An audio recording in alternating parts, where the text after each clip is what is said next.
Yesus itu adalah anak Allah, berarti Allahmu beranak. Bukan. Yesus disebut anak Allah karena dia adalah firman yang melakukan apa yang Bapa kehendaki. Makanya di dalam Yesaya dikatakan, firman yang keluar dari mulutku tidak akan kembali dengan sia-sia, melainkan melakukan apa yang kusuruhkan kepadanya. Nah, Yesus ini yang adalah firman yang berdiam di dalam Bapa, itu keluar dari dalam Bapa untuk melakukan apa yang Bapa kehendaki. Dan di dalam hal itulah Yesus disebut sebagai anak Allah. Anak tunggalnya. Mana sorgawi? Allah itu nggak bisa nggak tritunggal. Dia harus tritunggal. Nanti kita bahas argumentasinya mungkin lebih jauh setelah saya kasih ayat-ayat dan juga ilustrasi untuk kita. Ya. Oke. Mungkin yang paling sederhana dulu kali ya. Yang kita mungkin hari ini mau tanya nih. Ya. Gimana kita bisa memahami Allah Tritunggal? Penjelasannya itu gimana? Karena kan ada orang-orang yang memahami bahwa Tritunggal itu adalah seperti Dieter, contoh ya, Dieter. Dieter itu satu pribadi Dieter, tapi di rumah dia jadi seorang ayah, di kantor dia jadi seorang bos mungkin, ya, terus di gereja dia jadi hamba Tuhan. Apakah pemahaman Tritunggal bisa seperti itu? Nah, gimana cara kita memahami? Definisinya apa? Elia bisa coba Ya, jelasin kalau Tritunggal dijelaskan satu pribadi dengan 3 peran, itu pengajaran sesat. Namanya itu modalisme atau onesemi-sabellianism. Nah, jadi kalau dikatakan Tritunggal itu seperti misalnya Elia di sini jadi pengajar, di sekolah jadi pelajar, di rumah jadi anak. Satu pribadi hanya saja 3 peran. Kalau satu pribadi saya dengan 3 peran, bisakah kepelajaran saya berkomunikasi dengan keanakan saya dalam waktu yang bersamaan? Pasti nggak bisa. Ya, jadi Tritunggal itu ingat, pribadi, tres personae una substantia. 3 pribadi di dalam satu hakikat, bukan satu pribadi di dalam 3 peran. Karena peran itu bukan pribadi, peran itu dihidupi pribadi. Nah, itu berbeda.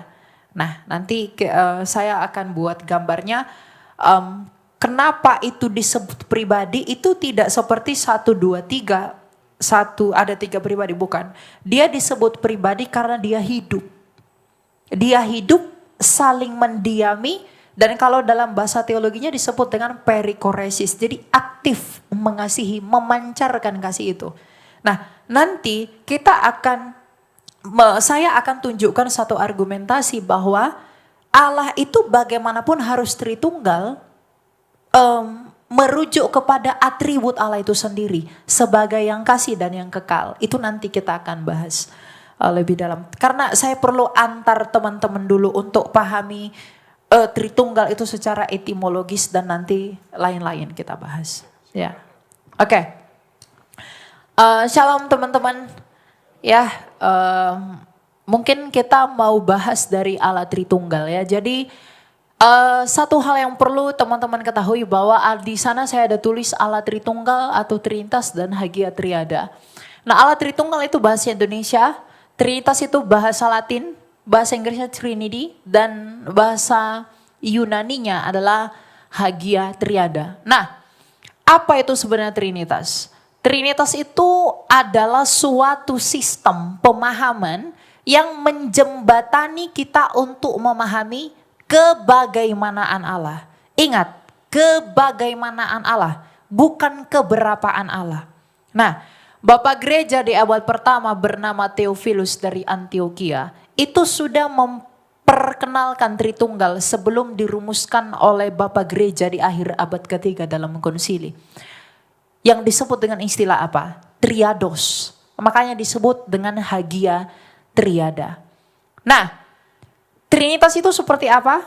Kalau tadi secara dalam bahasa Inggris itu Trinity. Trinity itu dari 2 akar kata, tri dan unity. Ya, Kalau tri itu artinya tiga. Kalau unity atau dalam bahasa Indonesia unitas artinya ketunggal ikaan, kesatuan dan persatuan. Jadi Tritunggal itu adalah ketigaan yang esa. Apanya yang tiga, apanya yang satu, itu yang perlu kita pelajari. Nanti saya akan antar ilustrasinya, tapi yang perlu kita pelajari begini, bahwa kalau kita baca di dalam, boleh tolong bantu ulangan 6 ayat 4.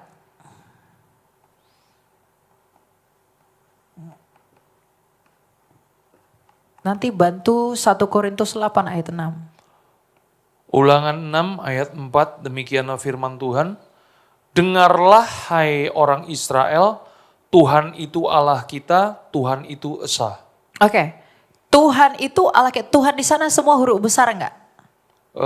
Enggak, Huruf yang dari Adonai, kata Adonai enggak? Tuhan itu T-nya besar. T besar kan? T besar, Nah, ya. jadi Tuhan itu Allah kita, Tuhan itu esa, itu merujuk kepada Allahnya Israel yang menyatakan dirinya kepada bangsa Israel. Jadi bagaimanapun teman-teman, baik di perjanjian baru maupun di perjanjian lama, Allah itu tetap konsisten menyatakan dirinya bahwa Allah itu esa. Makanya dalam pengakuan iman Nisea Konstantinopel dinyatakan, aku percaya kepada satu Allah. Nah, Allah itu siapa? 1 Korintus 8 ayat 6. 1 Korintus 8 ayat yang ke-6. Namun bagi kita hanya ada satu Allah saja, yaitu Bapa, yang daripadanya berasal segala sesuatu. Oke, stop di situ. Bagi kita hanya ada satu Allah saja, yaitu Bapa. Jadi Allah yang esa itu adalah Sang Bapa.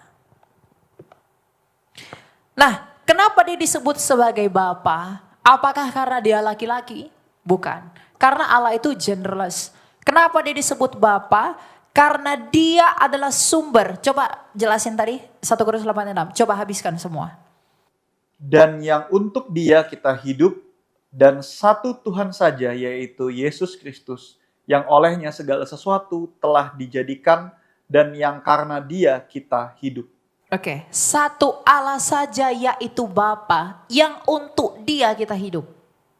Sang Bapa. Jadi Allah kita itu adalah Sang Bapa. Kenapa disebut Sang Bapa? Karena dia adalah sumber segala sesuatu, yang memulai segala sesuatu, itulah Sang Bapa. Jadi pribadi Bapa itu pribadi yang terbesar di alam semesta ini. Nah, kalau Allah yang esa itu adalah Sang Bapa dan Allah yang esa itu adalah Bapa, nama perjanjiannya adalah, kalau kita lihat di naskah Masorah, itu Yod Hevave, yang merupakan singkatan dari Ehye, Asher Ehye. Ya, mungkin gak muat. Nah, artinya apa? Ketika Musa bertanya kepada Allah di dalam Keluaran, Moshemo, siapakah namamu? Tuhan berkata apa? Akulah aku adalah aku. Nah, dalam bahasa Ibraninya itu adalah Ehi Ashir Ehi. Ingat, ini nama perjanjian, bukan nama diri. Tuhan tidak punya nama. Ini nama perjanjian yang Tuhan perkenalkan kepada Musa.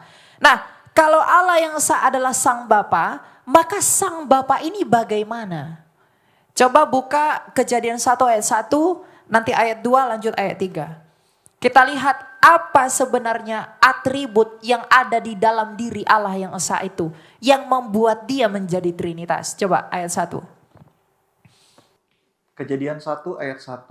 Pada mulanya Allah menciptakan langit dan bumi. Bumi belum berbentuk dan kosong, gelap gulita menutupi samudera raya, dan roh Allah melayang-layang di atas permukaan air. Berfirmanlah Allah, jadilah terang, lalu terang itu jadi. Oke. Ini kalau ayat ini dilihat, itu sederhana. Tapi Bapak Gereja yang bernama Agustinus dari Hippo, itu mengatakan Trinitas itu sudah ada di dalam ketiga ayat ini. Yang pertama, pada mulanya Allah menjadikan langit dan bumi. Bereshit bara Elohim. Bara itu adalah kata-kata kerjanya orang Ibrani yang menciptakan dari ketiadaan menjadi ada. Nah, itulah mengapa dia disebut Bapa, karena kata mencipta Ibrani di sana adalah bara, bukan nasyeh. Yang menciptakan yang ada jadi yang ada, tapi yang tidak ada menjadi ada. Maka itu siapa yang menciptakan itu? Sang Bapa. Ayat 2, ada roh Allah yang melayang-layang di atas permukaan air. Ayat ketiga ada firman Allah. Jadi Allah yang esa yang adalah Sang Bapa, di dalam dirinya dia memiliki yang disebut sebagai apa? Roh. Firman. Tapi di sisi lain ia juga memiliki apa? Roh. Memiliki roh. Nah, jadi Allah kita yang esa yang adalah Sang Bapa, ternyata ia memiliki firman dan memiliki roh. Nah, firman ini apanya Bapa? Dalam bahasa Yunani firman ini adalah logos. Yang kemudian dalam bahasa Inggris diserap menjadi logic. Yang dalam bahasa Indonesia disebut ilmu. Makanya teologi itu dari dua kata Yunani. Theos dan logos yang artinya ilmu tentang Allah. Biologi itu dari bios dan logos yang artinya ilmu tentang bio.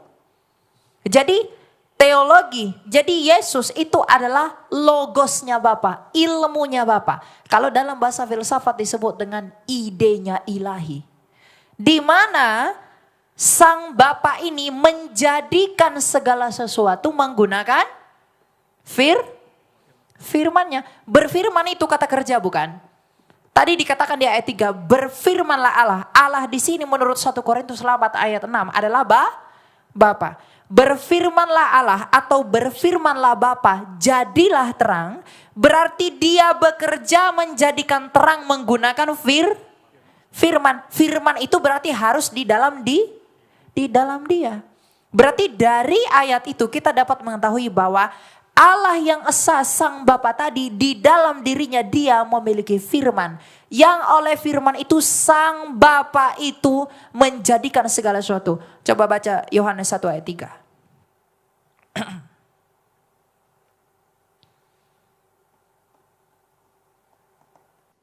Yohanes 1 ayat yang ketiga, segala sesuatu dijadikan oleh Dia, dan tanpa Dia tidak ada segala sesuatu pun yang telah jadi dari segala yang telah dijadikan.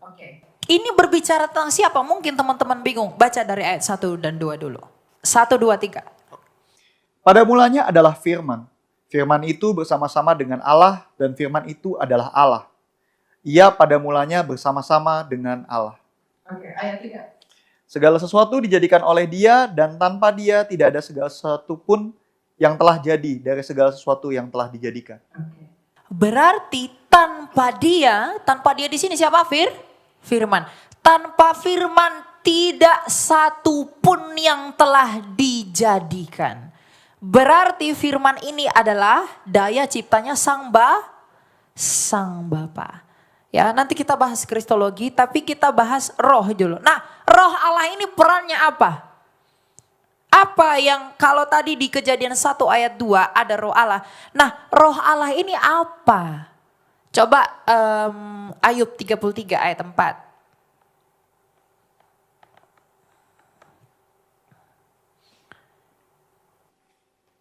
Ayub 33 ayat 4. Roh Allah telah membuat aku dan Allah telah membuat aku, lalu dan nafas yang maha kuasa membuat aku hidup. Nafas. Jadi roh Allah itu adalah hayatnya Allah yang berpribadi. Berarti Sang Bapa tadi, Allah yang esa Sang Sumber itu, dia menjadikan segala sesuatu menggunakan firman-Nya yang ada di dalam dia. Dan menghidupinya dengan rohnya yang kudus. Makanya ketika manusia dicipta dia dihembusi roh enggak? Ya. Karena itu hayatnya Bapa. Jadi ini pemahaman Tritunggal ini sebenarnya cuma ini. Allah yang esa yang adalah Sang Bapa yang di dalam dirinya berdiam firman dan rohnya. Ini harus teman-teman pahami sebelum mengenal Yesus. Karena Yesus itu nanti firman yang jadi manusia. Jadi Yesus itu bukan Bapa, jangan sebut Yesus sebagai Bapa. Itu penghinaan kepada anak. Jadi Bapakku, Yesusku. Jangan pernah. Kalau ada orang yang bilang, Tuhan Yesus Bapa yang mulai, kamu sesat. Karena Alkitab tidak pernah ngomong begitu. Makanya Yesus selalu berkata, anak manusia. Anak manusia, anak manusia. Yang dilihat Daniel dalam penglihatannya itu apa? Anak manusia. Jadi jangan sebut Yesus sebagai Bapa. Tapi lihat di dalam Yesaya 9 ayat 5, dia disebut sebagai Bapa yang kekal. Bapa yang kekal itu tidak ada di naskah Septuaginta. Itu hanya ada di naskah Masorah buatan orang Yahudi. Untuk membelokkan dan mengaburkan mengenai siapa Mesias itu. Jadi kira-kira sampai sini paham gak? Mengenai Allah yang esa itu. Jadi inilah yang disebut bahwa Allah yang esa itu adalah Trinitas. Karena Trinitas itu berbicara tentang seperti apa, bagaimanakah dia Allah yang esa itu. Allah yang esa itu adalah Allah yang hidup. Sang Bapa yang memiliki firman yang aktif mencipta dan memiliki roh dan yang dapat menghidupi. Makanya saya katakan Allah itu harus Tritunggal. Karena kalau Allah itu tanpa firman artinya dia bisu. Dan kalau Allah itu tanpa roh artinya dia mati. Jadi Allah inilah yang disebut bahwa mereka dapat dibedakan tapi tidak dapat dipisahkan.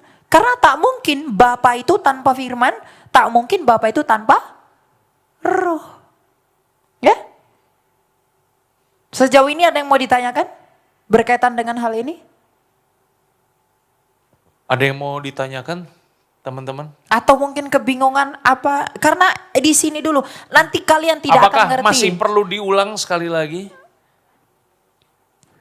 Tapi teman-teman bisa memahami ya bahwa Allah kita adalah Allah yang esa.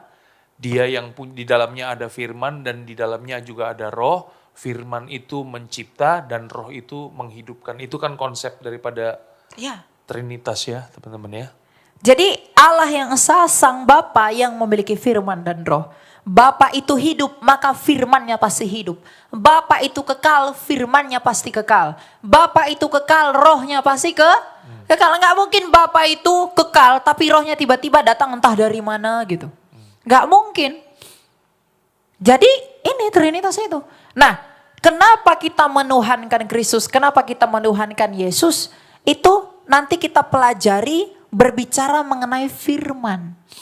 Karena Yesus adalah firman. Coba Yohanes 1 ayat 14.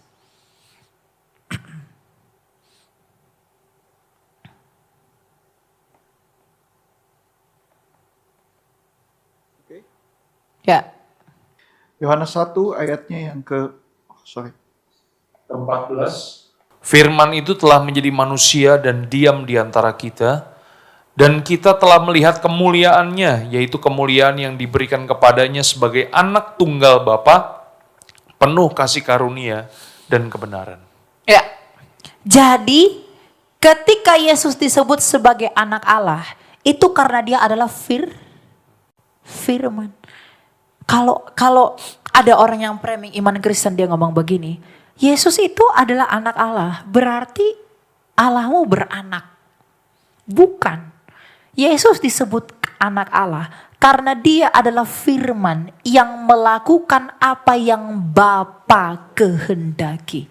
Makanya di dalam Yesaya dikatakan firman yang keluar dari mulutku tidak akan kembali dengan sia-sia. Melainkan melakukan apa yang kusuruhkan kepadanya. Nah, Yesus ini yang adalah firman yang berdiam di dalam Bapa, itu keluar dari dalam Bapa untuk melakukan apa yang Bapa kehendaki. Dan di dalam hal itulah Yesus disebut sebagai anak Allah. Anak tunggalnya Bapa.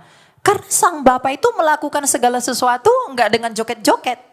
Enggak dengan jalan kaki. Dia melakukan segala sesuatu dengan berfirman. Kun fayakun. Jadi. Karena ada firman di dalam dia. Maka firman itulah yang ia gunakan untuk menjadikan segala sesuatu. Nah, tadi kita sudah baca dalam Yohanes 1 ayat 14 bahwa firman itu menjadi manusia. Maka firman itu disebut melakukan apa?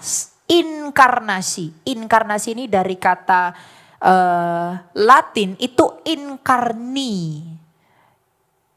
In dan karni. In itu di dalam, karni itu daging. Jadi karnivora itu pemakan daging. Jadi inkarni itu di dalam daging. Sars egeneto, menjadi flesh, menjadi daging dalam bahasa Yunaninya. Nah, ketika dia menjadi daging, maka diberi dia namanya siapa? Yesus. Nah, Yesusnya nama Yunani, nama Ibraninya itu Yehoshua. Arti kata Yehoshua itu dari dua akar kata Ibrani, yaitu Yod Hevave, namanya perjanjian Allah tadi. Ini. Dan Yasha. Yasha itu artinya apa? Keselamatan. Sama seperti nama Yesaya, itu dari kata Yasha. Jadi arti nama Yesus atau Yehoshua atau Yeshua itu adalah Yod Hevave Yasha, yang artinya Tuhan menyelamatkan. Yang artinya di dalam anak inilah keselamatan datang dari Yod Hevave itu sendiri. Itulah sang Bapa tadi. Nah, ketika Yesus ini menjadi manusia, maka dia punya dua kodrat.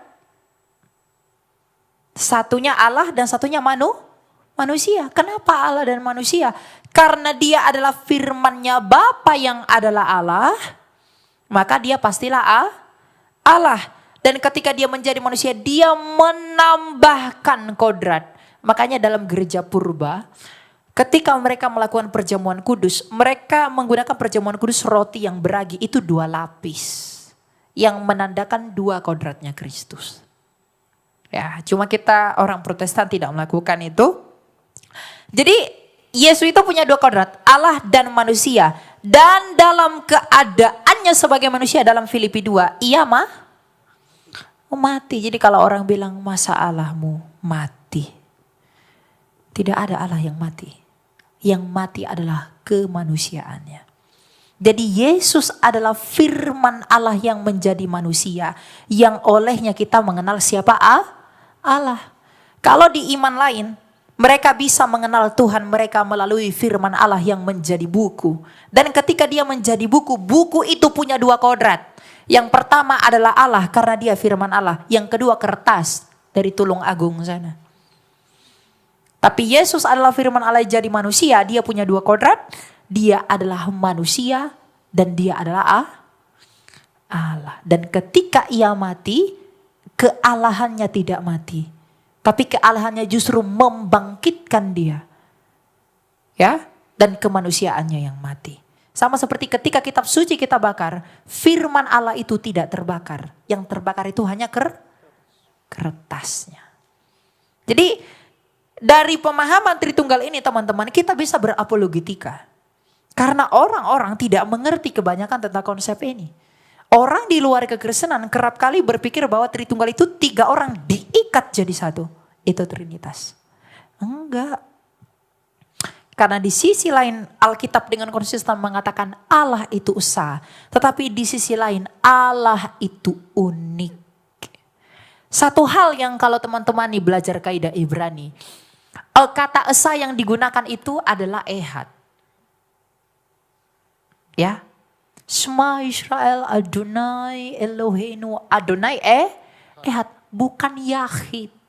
Yahid itu satu tunggal. Kalau ehad itu satu tapi disusun oleh apa?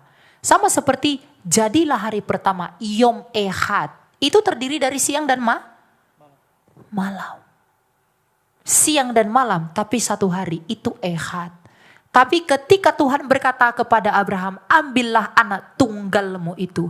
Kata tunggal di sana menggunakan kata apa? Yahid. Bukan Ehad. Dan yang paling unik, kenapa Tuhan menggunakan kata Elohim dalam bahasa Ibrani? Kenapa enggak Eloah? Elohim itu bentuk jamak, akhiran im, seperti Mahanayim, Elohim. Bentuk tunggalnya itu Eloah. Tapi Tuhan itu esa, lalu kenapa dia bentuknya jamak? Kenapa bukan tunggal? Kenapa enggak Eloah saja? Karena itu ada misteri di dalam dia. Dan misteri itu dijelaskan oleh Kristus dalam Matius 28 ayat 19. Misteri itu tuntas di dalam Matius 28 ayat 19. Jadi apa yang ditafsirkan oleh para rabi-rabi Yahudi di dalam targum-targum mereka, itu dijawab tuntas oleh Rabi Yeshua. Ingat, Yesus itu rabi. Nah, makanya ketika Tuhan Yesus berkata, kuk yang kupikul, kuk di sana itu tafsiran para rabi. Tidak ada rabi yang bisa menjelaskan misteri Allah di perjanjian lama. Tapi Kristus yang adalah rabi yang sejati. Apa katanya dalam Matius 28 ayat 19? Matius 28 ayat 19. Karena itu pergilah, jadikanlah semua bangsa muridku dan baptislah mereka di dalam nama Bapa, Anak, dan Roh Kudus. Dalam nama Bapa dan Anak dan Roh Kudus. Kalau teman-teman belajar bahasa Yunaninya, di sana dikatakan tu onoma. Tapi ada 3 yang disebut. Tu onoma itu, ingat ya, dalam bahasa Indonesia di dalam nama. Tapi 3 yang disebut. Namanya bentuknya tunggal, tapi 3 yang disebut. Harusnya di dalam nama-nama Bapa dan Anak dan Roh Kudus. In the name. Kenapa enggak in the names? Ada 3 loh yang disebut. Kenapa tu onoma bukan tu onomata? Bapa dan Anak dan Roh Kudus. Karena baik Bapa, baik Anak dan Roh Kudus itu satu dalam keilahiannya. Disitulah Kristus menyatakan bahwa apa yang misteri sejak semula itu dibayar tuntas oleh sabdanya Sang Sabda. Jadi begitu Trinitas itu. Jadi kalau ada orang bilang Trinitas itu kalian punya 3 Tuhan. 3 Tuhan dari mana kalau kamu sudah mengerti ini? Justru ketika kita sudah mengerti ini, kita nggak boleh menyangkali bahwa Allah itu bukan Tritunggal. Kalau Allah itu hanya satu, ini pun satu. Tapi apakah ini Allah? Karena ini nggak hidup dan ini mati. Allah itu satu tapi dia hidup dan mati. Hidup dan aktif. Ketika hidupnya itu berpribadi dan firman-Nya itu berpribadi, itulah ketrinitasan Allah. Jadi kita bersyukur jadi orang Kristen. Kenapa? Ini bukan konsep-konsep yang dibuat-buat tanpa dasar. Makanya kita perlu berterima kasih, kita itu berhutang besar kepada para rasul dan bapak-bapak gereja. Karena tanpa Roh Kudus mereka tidak akan bisa memperkenalkan ini kepada kita. Ketika kita tidak mengerti ini, kita akan kebingungan membaca kitab suci. Pasti kebingungan. Kok di sini Allah, kok di sini bentuknya jamak, kok di sini tu onoma bukan onomata tapi yang disebut 3. Kaidah bahasa Yunani dilanggar sama Allah. Kaidah Ibrani pun dihantam sama Allah. Karena aku bukan seperti apa-apa. Makanya ketika dia memperkenalkan diri, dia berkata, akulah aku. Aku bukan siapa-siapa, akulah aku. Aku seperti aku adanya. Dia gak berkata, akulah Allah, no. Si Musa yang bilang dialah Allah. Tapi Tuhan berkata, akulah aku. Ihye asyir ihye. Itu dari kata kerja, hayya. Itu dia. Allah kita itu. Jadi, kenapa kita perlu mengerti Tritunggal? Karena Tritunggal adalah berbicara tentang kebagaimanaan Allah yang esa. Bahwa Allah yang esa adalah Sang Bapa yang memiliki firman dan roh. Firman-Nya itu menjadi manusia dan disebut Yesus Kristus. Dan rohnya itu dikenal sebagai Roh Kudus. Makanya Tritunggal itu baik di dalam penciptaan, baik di dalam penebusan, baik di dalam kebangkitan, berperan semua. Allah menciptakan. Bisa nggak dia menciptakan tanpa firman, tanpa roh? Bisa nggak dia membangkitkan tanpa firman dan roh? Jadi Allah itu, Tritunggal itu berkarya dan saling mengasihi sejak kekal. Nah, ada satu argumentasi yang mutlak tidak akan pernah bisa dibantah ketika kita harus mengatakan Allah itu harus Tritunggal. Yang pertama, Allah itu adalah kasih. Kasih itu relasi, bukan substansial. Ini mungkin agak susah ya. Kasih itu bukan substansial bisa dipegang. Kasih itu relasi bisa dirasakan. Kalau Allah itu kasih dan Allah itu kekal, berarti relasinya itu harus kekal. Masalahnya, ketika Allah itu hanya sendirian di kekekalan dan dia itu kasih, siapa yang dia kasihi?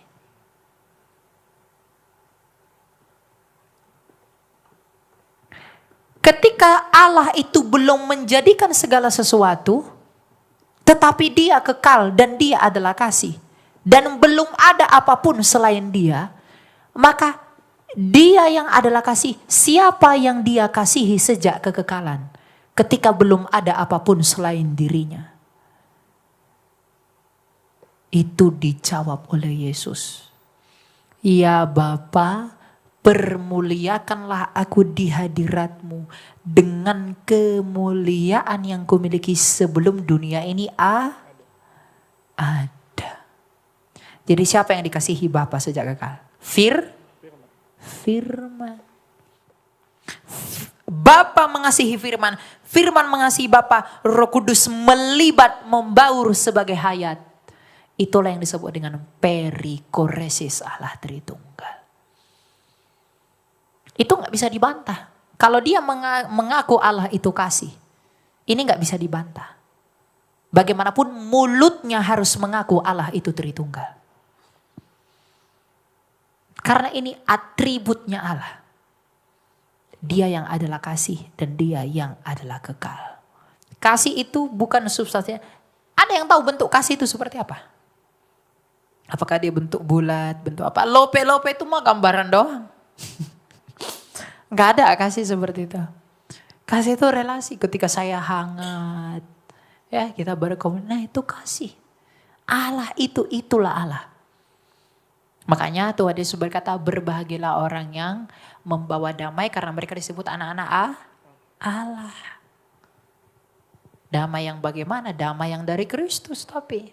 Bukan damai sesama pendosa berdamai, enggak. Karena atribut Allah juga adalah kudus. Ya. Sampai di sini ada yang mau ditanyakan? Bapak Ibu? Silahkan. Ada yang mau ditanyakan Bapak Ibu? Oke. Ya, silakan.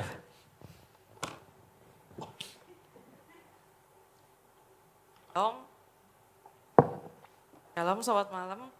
Ya, malam. Saya mau nanya, bagaimana cara kerja Allah waktu menciptakan langit dan bumi? Kan mereka itu kan Tritunggal, Trinitas, tapi satu pribadi. Nah itu saya masih belum mudeng loh enggak. Jadi kan kalau itu kan melalui firman, lalu firman, tapi yang dijelaskan pertama itu kan Roh Allah itu melayang-layang. Ya. Nah itu bagaimana dia cara kerjanya gitu loh. Itu yang saya bingung. Itu aja sih. Oke. Kebingungan itu terletak karena masih kebingungan Tritunggal, definisi Tritunggal itu masih salah. Tritunggal itu bukan satu pribadi. 3 pribadi. Ya. Ibu siapa namanya maaf? Angela. Nah tadi Ibu Angela berkata satu pribadi. Kalau gereja purba melihat itu anatema. Terkutuk. Justru kita hidup di zaman apa? Kasih karunia ya. Nah jadi begini, bagaimana dia mencipta segala sesuatu, bagaimana dia bekerja. Kalau kita baca coba Kejadian 1 ayat 1 dan ayat 1 ayat 2 ayat 3. Coba diulangi, kita lihat bagaimana cara Allah bekerja. Ya. Oke, Kejadian 1 ayatnya yang pertama. Pada mulanya Allah menciptakan langit dan bumi. Oke. Allah yang 1 Korintus 4 ayat 6 berkata itu adalah Bapa. Ingat baik-baik ya. Allah itu sang Bapa. Oke. Nah, Allah menciptakan langit dan bumi. Oke, ayat 2. Bumi belum berbentuk dan kosong. Belum berbentuk, masih kosong. Oke, lalu? Gelap gulita menutupi samudra raya. Dan roh Allah melayang-layang di atas permukaan. Roh Allah, sampai di situ dulu. Kenapa roh Allah itu melayang-layang di atas permukaan air? dia melayang-layang? Itu merujuk kepada hayatnya Allah yang mencengkerami bumi untuk dihidupi. Ketika hidup itu ada di dalam dicipta oleh sabda. Karena nggak mungkin sesuatu jadi tanpa dihidupi. Nggak mungkin. Tanaman ini bunga mati nih ya. Kalau di sini ada bunga hidup, dia hidup. Ada di depan ruko ini hidup, di mana-mana pun hidup. Itu karena ada Allah di sana yang transenden itu. Kenapa? Karena Allah itu sumber kehidupan. Makanya Yesus berkata, akulah kebangkitan dan hidup. Karena hidup itu dari dia. Jadi roh Allah tadi itu menghidupi segala sesuatu. Mencengkerami semesta ini sehingga dia menjadi berbentuk. Nah, untuk membentuk satu persatu maka dia bersabda. Baca ayat 3. Berfirmanlah Allah, jadilah terang, lalu terang itu jadi. Berfirmanlah Allah, jadilah terang. Berarti terang itu belum ada. Maka dia jadikan terang. Dan dia nanti ayat selanjutnya melihat terang itu baik. Maka dia bersabda. Maka terang yang dia mau itu jadi. Karena ketika dia bersabda tanpa dihidupi oleh rohnya. Gak mungkin itu terjadi.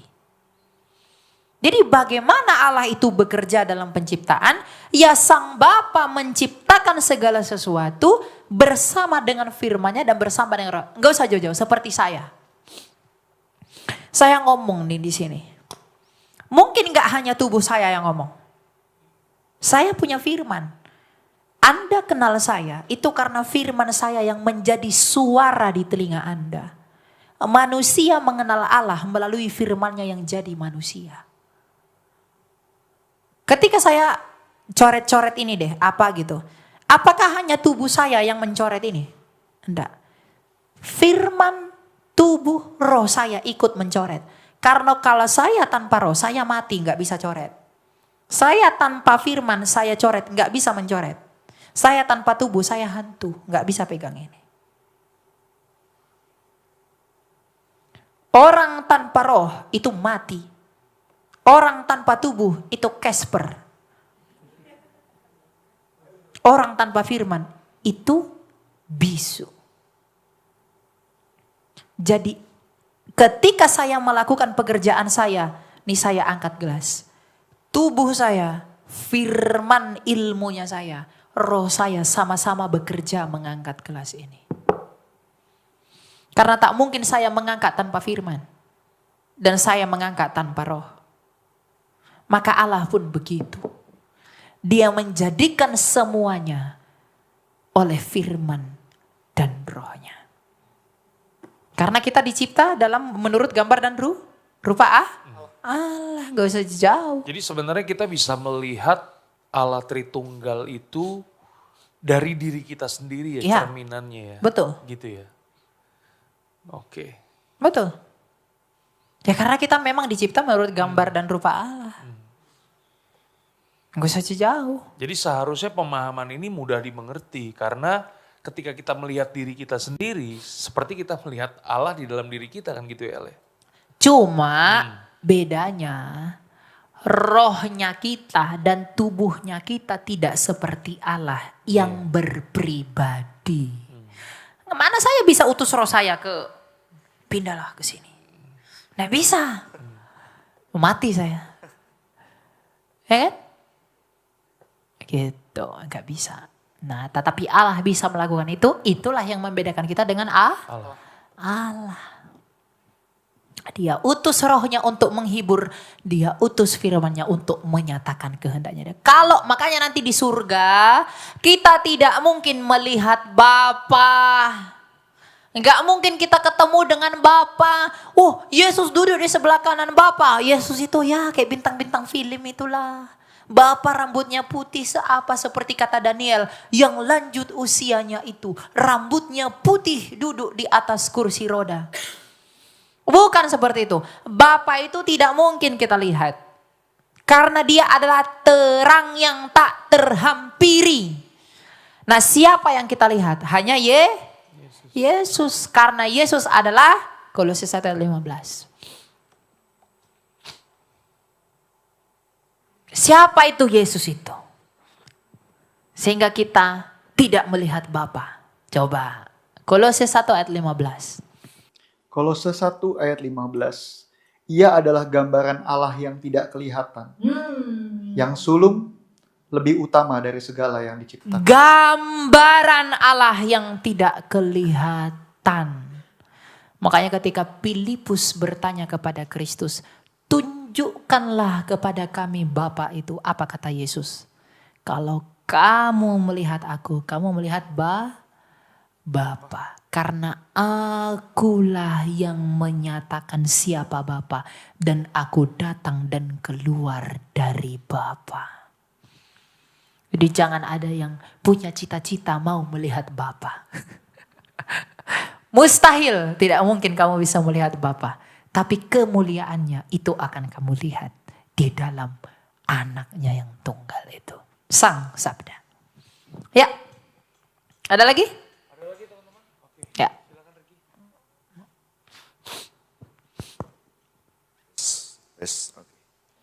Ya, malam Elia. Ya, malam. Jadi saya mau coba menghubungkan antara istilah Trinitas ini Ya. dengan 3 unsur yang ada di dalam manusia ya. Yaitu ada roh, kemudian ada tubuh Tubuh, dan jiwa. jiwa. Firman, lebih ke firman. Ya, Jiwa itu kan perasaan. Nah itu yang saya mau coba bahas gitu. Karena saya mau coba hubungkan ini sebetulnya. Ya. Nah, mungkin tolong dibantu perjelas juga ya. Saya mau mencoba supaya pemahaman saya lebih clear aja gitu. Jadi yang saya mengerti kan kalau roh itu kita cukup jelas ya. Bahwa rohnya kita identik dengan rohnya Allah. Atau Roh Kudus ya. Ya. Nah terus saya mau bicara yang selanjutnya ini. Di mana itu ada unsur jiwa dan juga tubuh. Di mana itu kalau dilihat dari pembahasan ini identik dengan firman Allah. Yang identik dengan tadi istilah logos, ilmu dan juga Yesus. Yang ada dalam bentuk firman dan juga dalam bentuk daging tadi. Ya. Betul begitu ya. Nah, yang saya ingin tanyakan itu perannya gitu. Apakah sejauh pemahaman saya, apakah maksudnya firman Allah berupa yang dalam bentuk wujud anak manusia ini, Yesus ini, memang firman-firmannya dan ilmu-ilmunya itu tujuannya adalah untuk mendidik jiwa dan tubuh kita. Apakah seperti itu dan juga yang roh ini, yang Roh Kudus, apakah memang jadi Roh Kudus ini fungsinya adalah untuk mendidik rohnya kita. Apakah seperti itu atau bagaimana ya? Iya. Mungkin cukup jelas Oh, ya. iya. Saya agak sedikit. Jadi masing-masing berperan kepada Ya, unsur yang di dalam begitu kita. maksudnya. Jadi apakah firman itu memang dia dihadirkan itu tujuannya untuk mendidik tubuh kita dan tubuh kita dan jiwa kita yang cenderung lemah, maka itu ada firman itu. Iya. Dan juga Roh Kudus berbicara untuk rohnya yang ada di dalam roh kita. Apakah Iya. seperti itu atau seperti apa? Thank you. Sebenarnya argumentasi itu tidak salah, terima kasih ya. Argumentasi itu tidak salah, tapi tidak salah tapi juga tidak tepat. Kenapa? Karena firman itu berarti mendidik akal budi dan roh kita. Memang itu betul, tapi bukan mereka ambil khusus firman untuk firman, roh untuk roh, atau firman untuk roh dan jiwa, bukan. Kenapa saya analogikan dengan manusia? Allah Bapa itu kan merujuk kepada Allah wujudnya, Allah yang esa yang tidak kelihatan. Dan wujud kita adalah tubuh ini. Ya, firman yang di dalam dia adalah daya ciptanya dia, ilmunya dia. Maka di dalam kita juga begitu. Roh yang di dalam dia adalah apa? Hayatnya yang menghidupi. Maka oleh roh juga kita bisa hidup. Ya. Jadi argumentasi itu sebenarnya nggak salah, tapi tidak tepat juga. Karena mengenai hidup kita, ketika kita misalnya berkata begini, oh dia mendukakan Roh Kudus. Yang didukakan pribadi Roh Kudus nggak? Berarti Roh Kudus itu identik dengan apa? Hayatnya Allah dan ekspresi. Mungkin nggak Roh Kudus berduka kalau dia itu bukan pribadi? Gak mungkin. Mana bisa ini berduka? Tapi karena dia pribadi, dia berduka. Jadi bukan secara khusus ada firman itu dia mendidik kita, firman enggak. Ingat, firman itu, makanya kan Tuhan Yesus berkata begini, Bapa itu enggak menghakimi. Yang menghakimi itu firman. Karena firman berkata, berfirmanlah Allah, jangan membunuh. Berfirmanlah Allah, jangan mencontek. Ketika kamu dicontek, kamu dihakimi oleh firman itu. Ketika kamu membunuh, kamu bersalah atas firman itu. Ketika kamu mencuri, kamu dituntut oleh firman itu. Karena firman yang menyatakan enggak boleh ini, boleh ini, boleh ini, boleh ini. Makanya Alkitab berkata Bapa tidak menghakimi. Karena segala kuasa telah diberikan kepada Matius pasal 13. Perumpamaan tentang seorang penabur. Pada hari itu keluarlah Yesus dari rumah itu dan duduk di tepi danau. Maka datanglah orang banyak berbondong-bondong, lalu mengerumuni dia, sehingga ia naik ke perahu dan duduk di situ. Sedangkan orang banyak semuanya berdiri di pantai. Dan ia mengucapkan banyak hal dalam perumpamaan kepada mereka, katanya, adalah seorang penabur keluar untuk menabur. Pada waktu ia menabur, sebagian benih itu jatuh di pinggir jalan. Lalu datanglah burung dan memakannya sampai habis. Sebagian jatuh di tanah yang berbatu-batu, yang tidak banyak tanahnya. Lalu benih itu pun segera tumbuh karena tanahnya tipis. Tetapi sesudah matahari terbit, layulah ia dan menjadi kering karena tidak berakar. Sebagian lagi jatuh di tengah semak duri. Lalu makin besarlah semak itu dan menghimpitnya sampai mati. Dan sebagian jatuh di tanah yang baik lalu berbuah. Ada yang 100 kali lipat, ada yang 60 kali lipat, ada yang 30 kali lipat. Siapa bertelinga hendaklah ia mendengar. Maka datanglah murid-muridnya dan bertanya kepadanya, mengapa engkau berkata-kata kepada mereka dalam perumpamaan? Jawab Yesus, kepadamu diberi karunia untuk mengetahui rahasia kerajaan surga, tetapi kepada mereka tidak. Karena siapa yang mempunyai, kepadanya akan diberi, sehingga ia berkelimpahan. Tetapi siapa yang tidak mempunyai, apapun juga yang ada padanya akan diambil daripadanya. Itulah sebabnya aku berkata-kata dalam perumpamaan kepada mereka. Karena sekalipun melihat, mereka tidak melihat. Dan sekalipun mendengar, mereka tidak mendengar dan tidak mengerti. Maka pada mereka genaplah nubuat Yesaya yang berbunyi, kamu akan mendengar dan mendengar, namun tidak mengerti. Kamu akan melihat dan melihat, namun tidak menanggap. Sebab hati bangsa ini telah menebal, dan telinganya berat mendengar, dan matanya melekat tertutup, supaya jangan mereka melihat dengan matanya, dan mendengar dengan telinganya, dan mengerti dengan hatinya, lalu berbalik sehingga aku menyembuhkan mereka. Tetapi, berbahagialah matamu karena melihat, dan telingamu karena mendengar. Sebab aku berkata kepadamu, sesungguhnya banyak nabi dan orang benar ingin melihat apa yang kamu lihat, tetapi tidak melihatnya, dan ingin mendengar apa yang kamu dengar, tetapi tidak mendengarnya. Karena itu, dengarlah arti perumpamaan penabur itu. Kepada setiap orang yang mendengar firman tentang kerajaan surga, tetapi tidak mengertinya, datanglah si jahat dan merampas yang ditaburkan dalam hati orang itu. Itulah benih yang ditaburkan di pinggir jalan. Benih yang ditaburkan di tanah yang berbatu-batu ialah orang yang mendengarkan firman itu dan segera menerimanya dengan gembira. Tetapi ia tidak berakar dan tahan sebentar saja. Apabila datang penindasan atau penganiayaan karena firman itu, orang itu pun segera murtad. Yang ditaburkan di tengah semak duri ialah orang yang mendengar firman itu. Lalu kekhawatiran dunia ini dan tipu daya kekayaan menghimpit firman itu, sehingga tidak berbuah. Yang ditaburkan di tanah yang baik ialah orang yang mendengar firman itu dan mengerti, dan karena itu ia berbuah. Ada yang 100 kali lipat, ada yang 60 kali lipat, ada yang 30 kali lipat. Perumpamaan tentang lalang di antara gandum. Yesus membentangkan suatu perumpamaan lain lagi kepada mereka, katanya, hal kerajaan surga itu seumpama orang yang menaburkan benih yang baik di ladangnya. Tetapi pada waktu semua orang tidur, datanglah musuhnya menaburkan benih lalang di antara gandum itu, lalu pergi. Ketika gandum itu tumbuh dan mulai berbulir, nampak jugalah lalang itu. Maka datanglah hamba-hamba tuan ladang itu kepadanya dan berkata, "Tuan, bukankah benih baik yang Tuan taburkan di ladang Tuan? Dari manakah lalang itu?" Jawab tuan itu, "Seorang musuh yang melakukannya." Lalu berkatalah hamba-hamba itu kepadanya, "Jadi maukah Tuan supaya kami pergi mencabut lalang itu?" Tetapi ia berkata, "Jangan, sebab mungkin gandum itu ikut tercabut pada waktu kamu mencabut lalang itu. Biarkanlah keduanya tumbuh bersama sampai waktu menuai. Pada waktu itu aku akan berkata kepada para penuai, kumpulkanlah dahulu lalang itu, dan ikatlah berberkas-berkas untuk dibakar.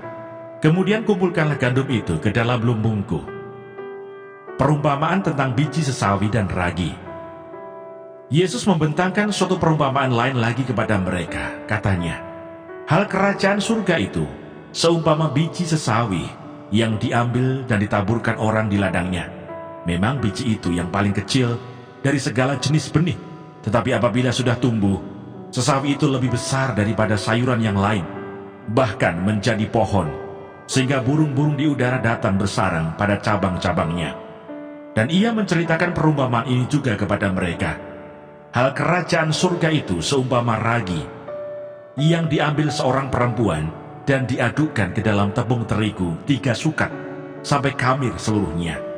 Semuanya itu disampaikan Yesus kepada orang banyak dalam perumpamaan, dan tanpa perumpamaan suatu pun tidak disampaikannya kepada mereka, supaya genaplah firman yang disampaikan oleh Nabi, "Aku mau membuka mulutku mengatakan perumpamaan. Aku mau mengucapkan hal yang tersembunyi sejak dunia dijadikan." Penjelasan perumpamaan tentang lalang di antara gandum. Maka Yesus pun meninggalkan orang banyak itu lalu pulang. Murid-muridnya datang dan berkata kepadanya, "Jelaskanlah kepada kami perumpamaan tentang lalang di ladang itu." Ia menjawab katanya, "Orang yang menaburkan benih baik ialah anak manusia. Ladang ialah dunia. Benih yang baik itu anak-anak kerajaan, dan lalang anak-anak si jahat. Musuh yang menaburkan benih lalang ialah iblis. Waktu menuai ialah akhir zaman, dan para penuai itu malaikat. Maka seperti lalang itu dikumpulkan dan dibakar dalam api, demikian juga pada akhir zaman. Anak manusia akan menyuruh malaikat-malaikatnya, dan mereka akan mengumpulkan segala sesuatu yang menyesatkan, dan semua orang yang melakukan kejahatan dari dalam kerajaannya. Semuanya akan dicampakkan ke dalam dapur api. Di sanalah akan terdapat ratapan dan kertakan gigi. Pada waktu itulah orang-orang benar akan bercahaya seperti matahari dalam kerajaan Bapa mereka. Siapa bertelinga, hendaklah ia mendengar." Perumpamaan tentang harta terpendam dan mutiara yang berharga. Hal kerajaan surga itu seumpama harta yang terpendam di ladang, yang ditemukan orang, lalu dipendamkannya lagi. Oleh sebab sukacitanya pergilah ia menjual seluruh miliknya, lalu membeli ladang itu. Demikian pula hal kerajaan surga itu seumpama seorang pedagang yang mencari mutiara yang indah. Setelah ditemukannya mutiara yang sangat berharga, ia pun pergi menjual seluruh miliknya, lalu membeli mutiara itu. Perumpamaan tentang pukat. Demikian pula hal kerajaan surga itu seumpama pukat yang dilabuhkan di laut, lalu mengumpulkan berbagai-bagai jenis ikan. Setelah penuh pukat itu pun diseret orang ke pantai, lalu duduklah mereka dan mengumpulkan ikan yang baik ke dalam pasu, dan ikan yang tidak baik mereka buang. Demikianlah juga pada akhir zaman, malaikat-malaikat akan datang memisahkan orang jahat dari orang benar, lalu mencampakkan orang jahat ke dalam dapur api. Di sanalah akan terdapat ratapan dan kertakan gigi. "Mengertikah kamu semuanya itu?" Mereka menjawab, "Ya, kami mengerti."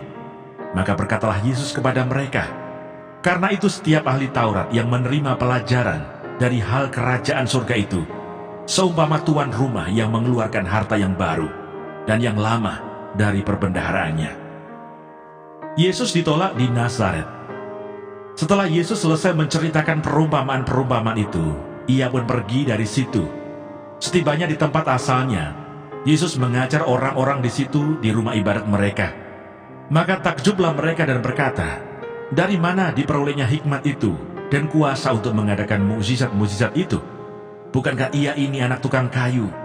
Bukankah ibunya bernama Maria dan saudara-saudaranya Yakobus, Yusuf, Simon dan Yudas? Dan bukankah saudara-saudaranya perempuan semuanya ada bersama kita.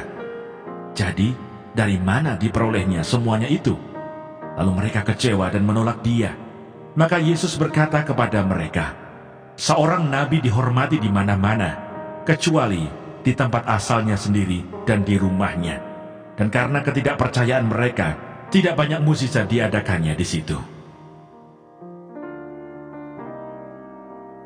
Matius pasal 14. Yohanes Pembaptis dibunuh. Pada masa itu sampailah berita-berita tentang Yesus kepada Herodes, raja wilayah. Lalu ia berkata kepada pegawai-pegawainya, inilah Yohanes Pembaptis. Ia sudah bangkit dari antara orang mati, dan itulah sebabnya kuasa-kuasa itu bekerja di dalamnya.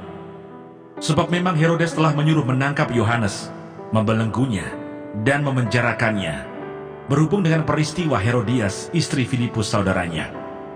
Karena Yohanes pernah menegurnya, katanya, tidak halal engkau mengambil Herodias.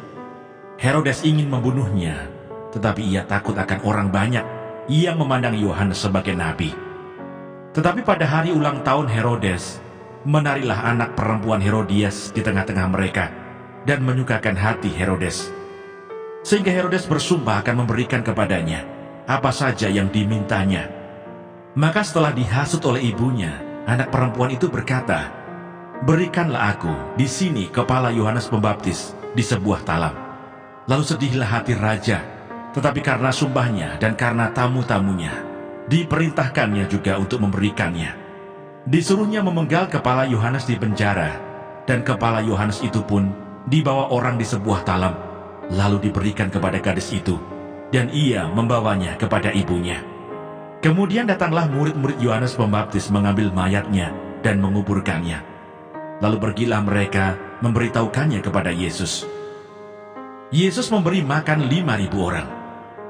Setelah Yesus mendengar berita itu, menyingkirlah ia dari situ dan hendak mengasingkan diri dengan perahu ke tempat yang sunyi.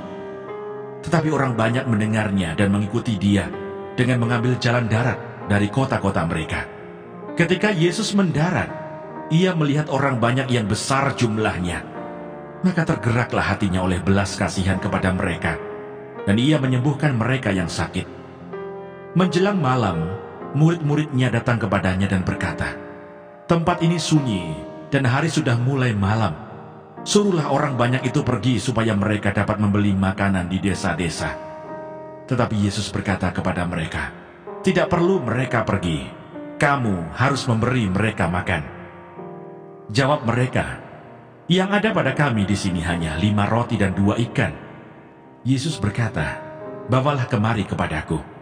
Lalu disuruhnya orang banyak itu duduk di rumput, dan setelah diambilnya 5 roti dan 2 ikan itu, Yesus menengadah ke langit dan mengucap berkat, lalu memecah-mecahkan roti itu dan memberikannya kepada murid-muridnya. Lalu murid-muridnya membagi-bagikannya kepada orang banyak, dan mereka semuanya makan sampai kenyang. Kemudian orang mengumpulkan potongan-potongan roti yang sisa, 12 bakul penuh. Yang ikut makan kira-kira 5.000 laki-laki, tidak termasuk perempuan dan anak-anak. Mana Sorgawi.